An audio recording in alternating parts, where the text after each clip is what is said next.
Hi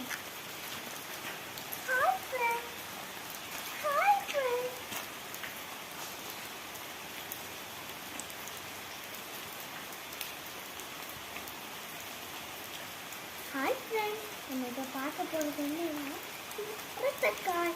இது ஒரு பழம் மாதிரி இருக்கும், ஆனால் அதை சாப்பிடக்கூடாது. இந்த ரெட் கலராக இருக்கிறத அப்படியே எடுத்து இப்படி நம்ம கையில் அப்படியே இருத்தி அமைக்கணும்னா எடுக்கும்போது பிளட்டாக இருக்கும். பாருங்க, நம்ம எல்லாத்தையும் ப்ராங்க் பண்ணி பிளட் இருக்கு கையில் பிளட் இருக்குன்னு காட்டலாம். ஆனால் அது உண்மையான பிளட் இல்லை சார். இது இப்படி தொடச்சா போயிடும்.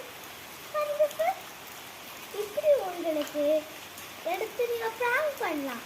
எங்கேயாவது இருந்தவங்க அம்மா அப்பாட்டையோ தங்கச்சி பாப்பாட்டையோ எல்லாத்தையும் இதை காட்டி ஸ்கூல் ஸ்டூடெண்ட்ஸ்லையும் ப்ராங்க் பண்ணுங்க. மணி என்ன எடுத்துட்டு வா. போட்டு கொடு மணி, அக்காளுக்கு போட்டு கொடு. எந்த இடம்னு பாத்தியா மனே? கீரி இருக்கான்னு பாரு. அப்படியா? எந்த இடம்னு பாத்தியா? ரெண்டு ஃபிங்கர்ல கீரி விட்டுருக்கு. Right hand left hand. Right hand left hand. நம்ம யூஸ் பண்ணுவோம்ல இந்த ரத்த மாதிரி ஒரு காயில வருமா? இந்த பிராங்க் உங்களுக்கு எப்படி இருந்தது நீங்க சஜஷன் சொல்லுங்க.